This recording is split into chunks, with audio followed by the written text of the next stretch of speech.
Let's pray. Our Heavenly Father, again, we thank you for another week of life and that we can come together and to study your word and to learn things about health reform. We just ask that your Holy Spirit will be among us to be our teacher here tonight, as we always know when there's a spiritual battle going on when your word is opened up. So we thank you for being here. We look forward to the day where we can be with you for eternity in Christ's name. Amen. Diet and disease, aspartame.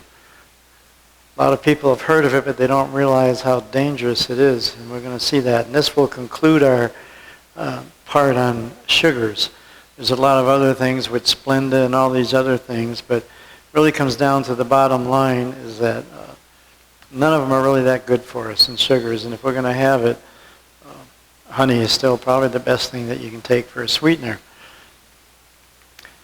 So what is aspartame? What does it do to our bodies? What kind of products do we find it in, etc.? I want to recap real quickly. Last week we talked about sugar and the things that it does. I've listed several items out of the 143 side effects of what sugar does to our body. If you remember right, the average American who has the SAD diet, which is standard American diet, consumes 31 5-pound bags of sugar, if you were to put it there, that 153 pounds of sugar. Yet only 28% of it people realize they're actually consuming. So there's a lot of deceptions in the food industry. I try to expose all that I can. We have a beautiful health message. So let's continue. We'll see what's going on. 3 John 2 is one of the promises of God. He says, "Beloved, above all, I wish that you may prosper and be in health as your soul prospers." So we know it's God's will for us to be healthy. We know that we are the temple of God and we're not to defile it, that we were bought with a price. Yet many of us, through deception, made us ignorant of what's going on in the food industry. So we have been taught for years and years and years that certain foods are good foods for us to eat. And we find out now that they're terrible foods to eat. And the science is there, the testimonies are there. I remember again being a child in the 50s. You know, those advertisements, milk is the perfect food. You should have 3 glasses a day. And they went on and they would show that and people eating their eggs and doing all. And so that standard American diet kicked in and people bought into that and figured milk was good food. So they drank milk and they put it on everything and they cooked with it. And eggs and meat and all that. And now we find out that all this stuff is disease. We know that from Horde Dairy Magazine that 89% of our dairy herds are infected with bovine leukemia. 95% of our dairy herds have at least one cow with bovine leukemia. And that's from the dairy industry. They know that it promotes cancer cells. The pus cells have been increased. It used to be you'd see 235 million pus cells. Now it's over 700 million pus cells in a liter of milk. That means you can have 2 million pus cells for every tablespoon of milk you consume. It's not a good product, and when you see all the things that it does, but we're taught that it's good, and we get hooked on it. So diet is tough. So all we want to do is expose things, and we all make our own decisions. Before you heal someone, ask him if he's willing to give up the things that make him sick. We kind of chuckle at that from Hippocrates, but it's really true. You can have all the knowledge in the world, but if you're not willing to make a change, the knowledge is wasted. It's no different that if we become theologians and just learn all these scriptures, but we just want to throw scriptures at each other to see who knows more, serves no purpose. The idea is to help us become more Christ-like. It's also to help us to share it with others. There's so many people out there with no hope. Hypocrisy also said, let food be your medicine and medicine be your food.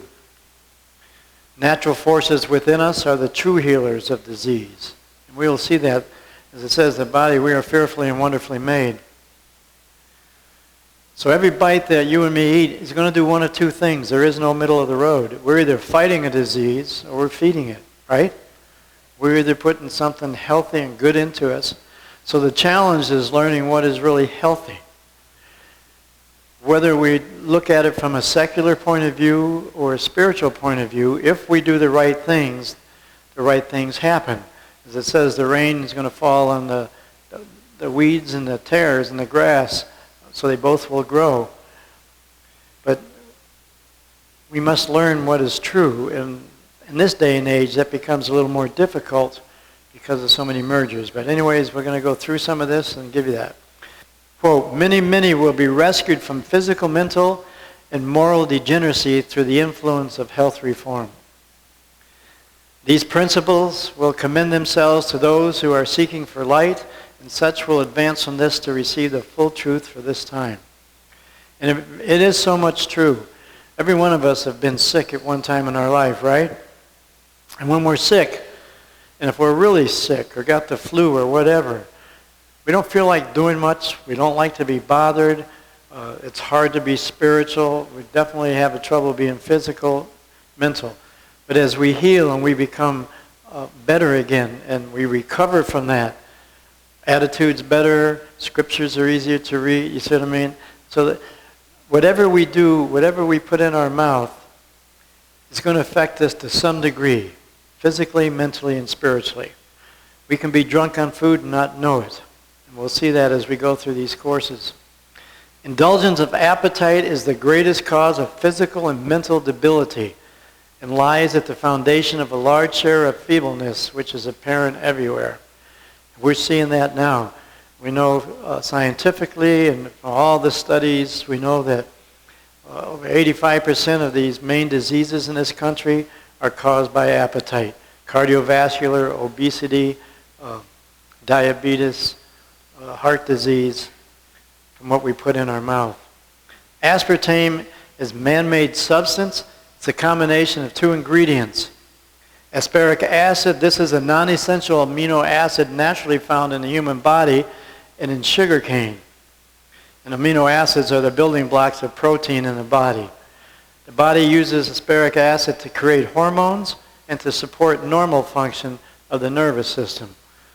That's assuming we're doing it naturally and from the food we eat and what we're supposed to do, not concentration that men make. The second ingredient is phenylalanine. This is an essential amino acid found naturally in the breast milk of mammals, but it's not naturally produced in the body. So when these two ingredients are combined, they create a product that is 200 times as sweet as regular sugar, and it's cheap to buy. Also goes under names like NutraSweet, Sweet and Low, these type of products. That's all aspartame. Short little video on that, and it'll clear that up for us.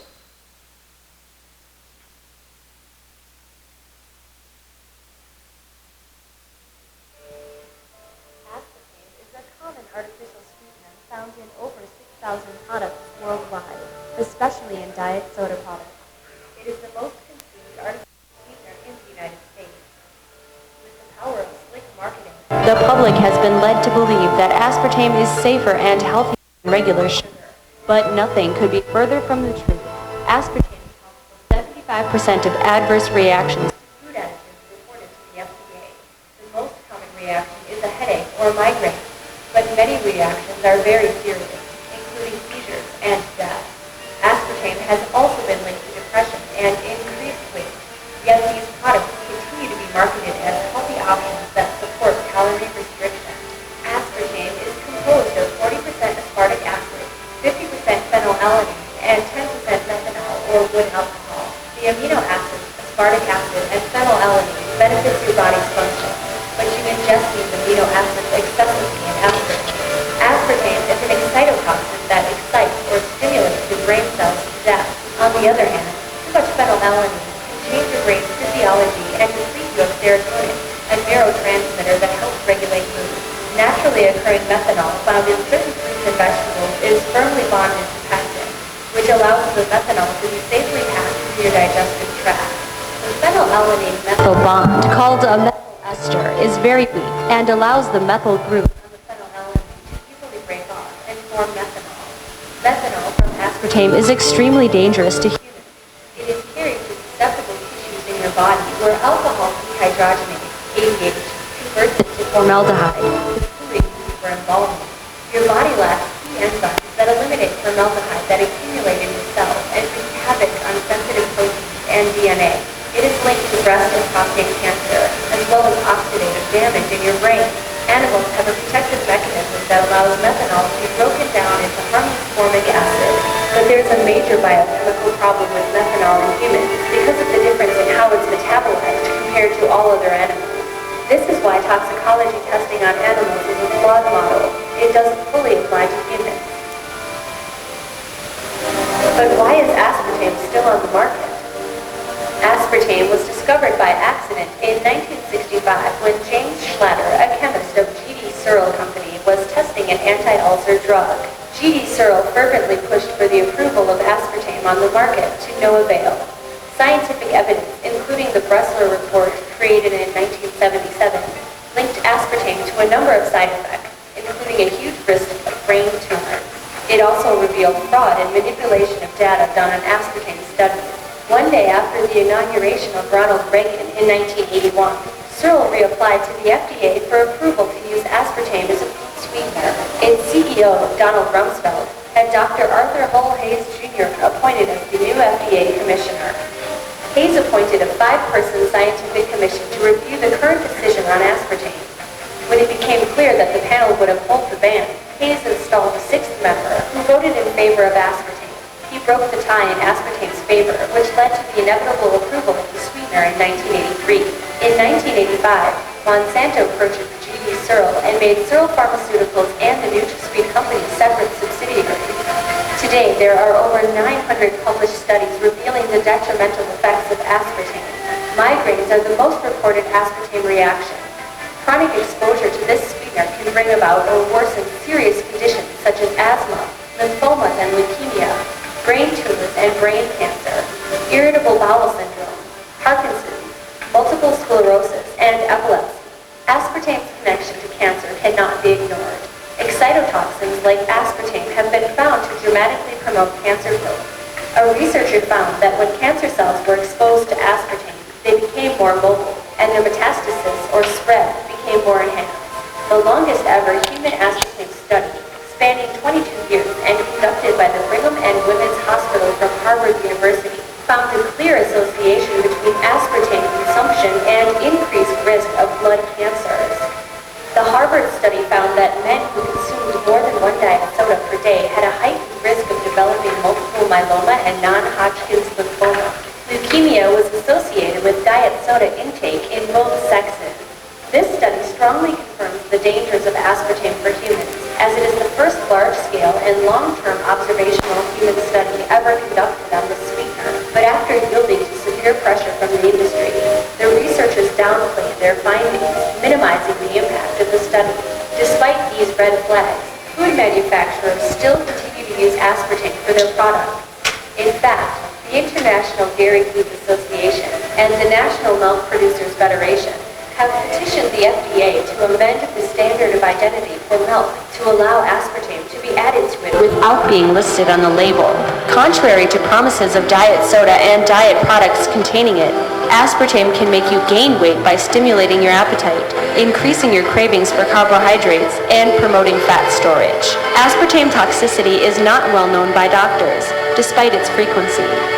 Most of its symptoms mimic other health conditions, so if you're having a reaction to sweeteners, you may be unaware of it or are blaming it on another cause. To see if you're suffering from aspartame toxicity, eliminate all artificially sweetened products from your diet for 2 weeks. Reintroduce them to your diet one by one, for about 3 servings per day. Compare how you feel with when you weren't taking any sweeteners. If you notice no changes, your body is able to tolerate it acutely without any immediate response. If you notice that you are experiencing side effects, you should immediately report it to the FDA by going to the FDA Consumer Complaint Coordinator website and calling the phone number for your state. Stick to natural sweeteners such as stevia, lohan, and dextrose. Take note that even these should be consumed in moderation. If you are struggling with high blood pressure, high cholesterol, diabetes, insulin sensitivity issues, or are overweight, it is recommended to avoid all types of sweeteners, both artificial and natural.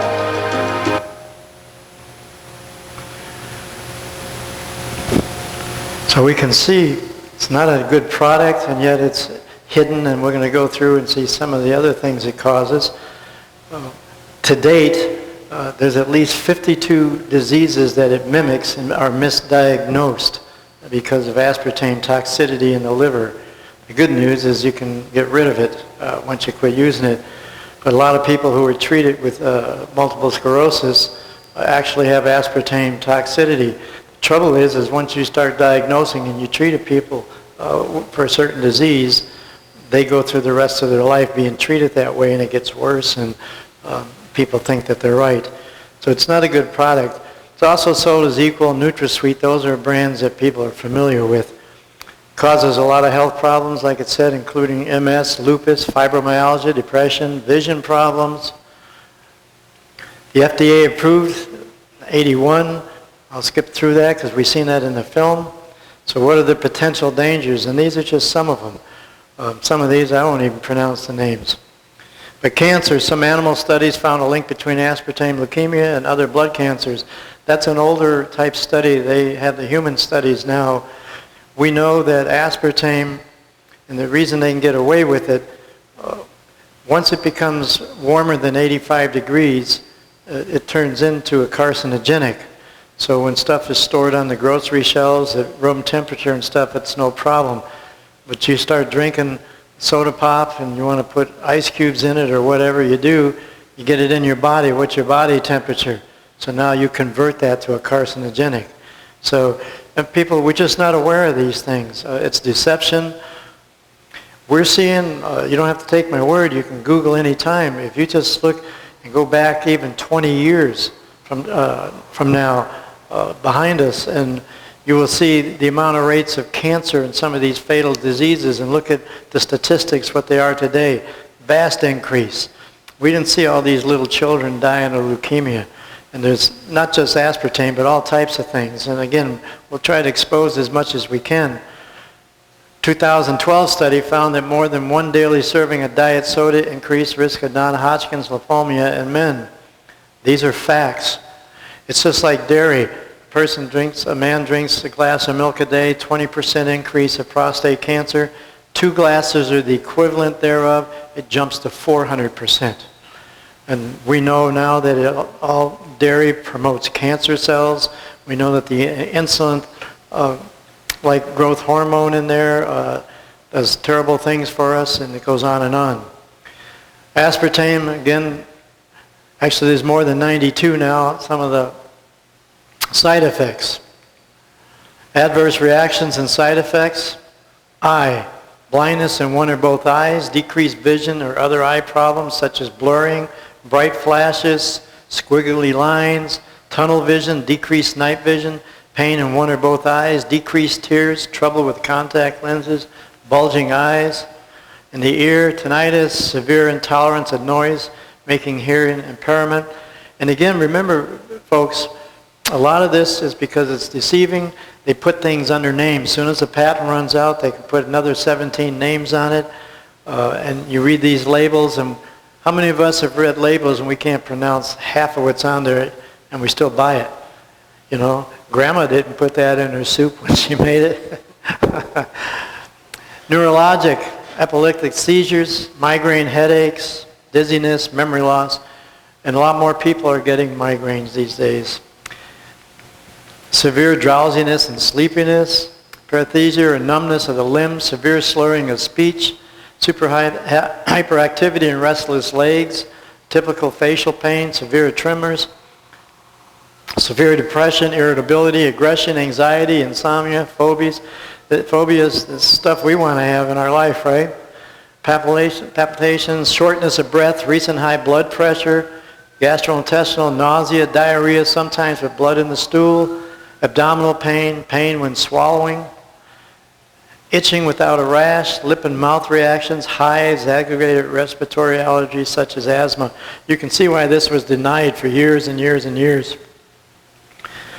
Loss of control of diabetes, menstrual changes, marked thinning or loss of hair, gradual weight gain, aggravated low blood sugar, severe PMS, frequency of voiding and burning during urination, excessive thirst, fluid retention, leg swelling, bloating, increased susceptibility to infection. Aspartame toxicity includes the most critical symptoms of all: death, irreversible brain damage, birth defects, including mental retardation, peptic ulcers, aspartame addiction, increased craving for sweets, hyperactivity in children, severe depression, aggressive behavior, suicidal tendencies. These are hard things for us to grasp because things have been promoted as safe, it's better, the labels go on there, our labels are deceiving. We see things that say fat-free when they're 100% fat, which we'll go over in future courses. We just see so much. Now we use buzzwords like organic and all these things. Knowledge is power and education is knowledge, right? And so we get educated, we find out and decide what is true, and then we have to make decisions. Health is up to us to take charge of. It's not up to a doctor or somebody else. We have to make those decisions ourselves. Aspartame may trigger, mimic, or cause the following illnesses: chronic fatigue syndrome, Epstein-Barr virus, known as herpes virus 4, post-polio syndrome, Lyme disease, Graves' disease, that's the thyroid, Nery's disease, inner ear disease that typically affects one ear, can cause pressure or pain in the ear, severe cause of dizziness or vertigo, hearing loss, ringing, roaring noise, also known as tinnitus, Alzheimer's disease, ALS, epilepsy. It's hard to believe one product can have these potential problems in us. Not everybody gets everything, but it does affect us all no matter what. Tumors are a big one. MS, hypothyroidism, again, mercury sensitivity from fillings, fibromyalgia, we cover in lupus, Hodgkin's, lymphoma, again, attention deficit disorder. And these are not allergies or sensitivities, but diseases and disease syndromes. Aspartame poisoning is commonly misdiagnosed because aspartame cements mocks textbook disease symptoms such as Graves' disease. Aspartame changes the ratio of amino acids in the blood, blocking or lowering the levels, serotonin, tyrosine, dopamine, norepinephrine, functions as a neurotransmitter, also uses a drug to raise blood pressure and adrenaline. Therefore, it's typical that aspartame symptom cannot be detected in lab tests and in x-rays. But the science shows what it really does. It's a common denominator for over 92 different health symptoms, as we talked about. Because of the increasing public health warnings, food companies are now using obscure names to hide these artificial sweeteners in their products. And this list will help avoid the dangers. And remember, everything that's on this screen I have in print so that you can take it and study it yourself. Some people are teaching, if you can't pronounce a lot of these words on ingredients, you shouldn't even buy them. And that's probably the safest thing you can tell somebody. Acetylphosphate potassium, ACK, Sweet One, Sunset. These are their names for aspartame. APM, amino sweet, but not in the U.S. Asparphenylamine, 1-methyl ester. I've seen methyl ester on labels. Candid, Equal Classic, Natural Taste Blue. Some of those names sound good. Natural Taste. NutraSweet, Aspartame, Salt Twin Sweet, Europe only. Cyclamate. I'll just click through them. You can look at them. The idea is to get the big picture. There's a lot of deception. It doesn't say just aspartame on there. It's going to have all types of names. And again, they're on this list here that I printed out. Who would think that hydrogenated starch is aspartame? What does starch have to do? It goes on and on. It's just amazing what goes on with all these. Look at all these names.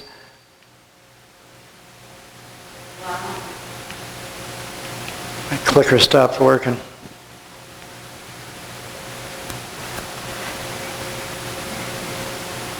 Lacetol. Let me unplug this and plug it back in. Sometimes that works.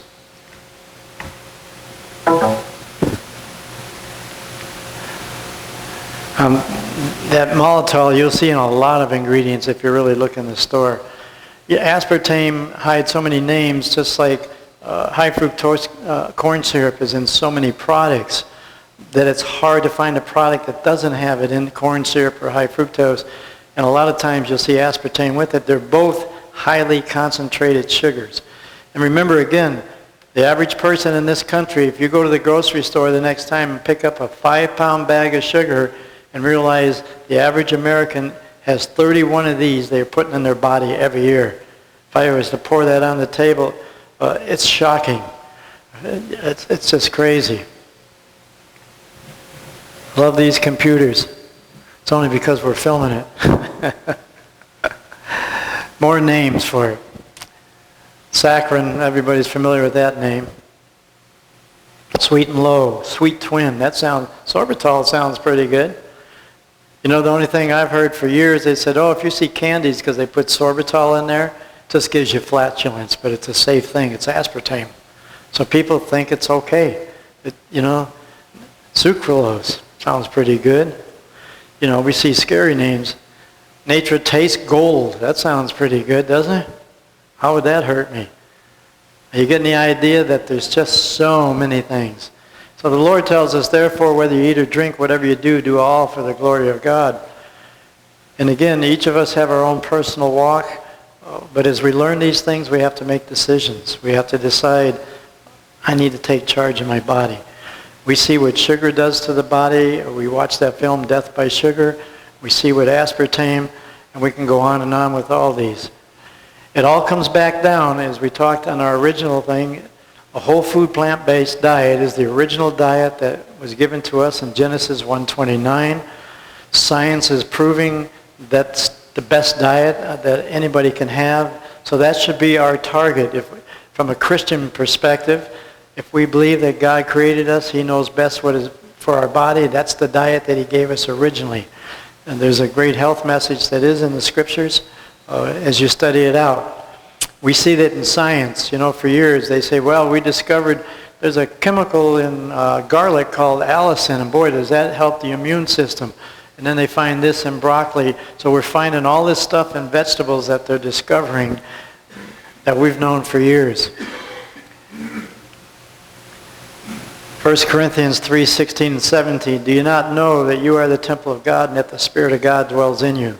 If anyone defiles the temple of God, God will destroy him, for the temple of God is holy. Which temple are you?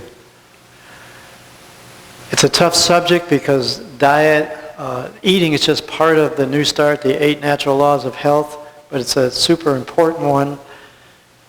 And we have emotional attachments to it. We have physical addictions to some of it because of what they put in the foods.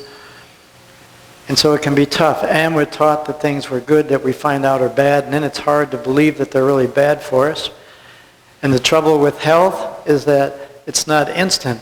You know, if I smoked one cigarette, do I have cancer? If I have one alcoholic beverage, am I an alcoholic? No.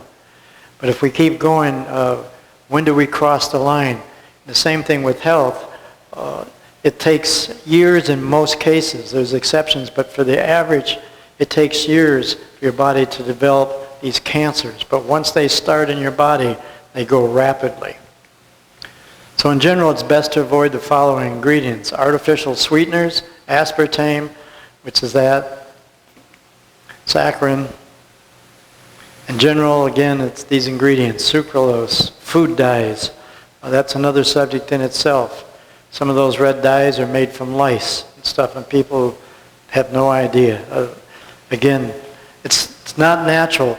You know, this stuff came in when the grocery stores started coming in the 50s in America and building big to make it convenient. And you look, and they came out with these little frozen dinners to make it easier for the housewife, etc. That's when we see things start to happen because they have to preserve these foods. They have to last on the shelf. They have to deliver them, blah, blah, blah. And by doing that, they look for all these chemicals that'll do that. And they do.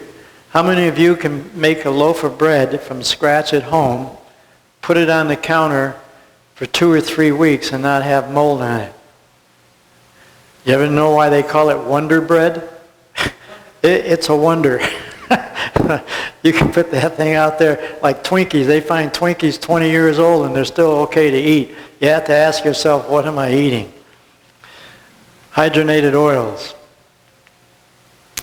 So that concludes the thing on aspartame. But I want to recap real quick is that health is personal. It's nice that we can help each other. I always recommend people to find a partner in food, so we all have bad hair days. And we're not saying that if you eat a piece of cake once a week or something like that, you're going to die from sugar and all that. We're just saying that when you realize what's in these products and the deception that's in there, that, I mean, I would be appalled if I found out I was eating that much sugar a year, but I only knew 28% of it, that I realize I'm putting on my cereal or I'm putting in my hot beverage or whatever.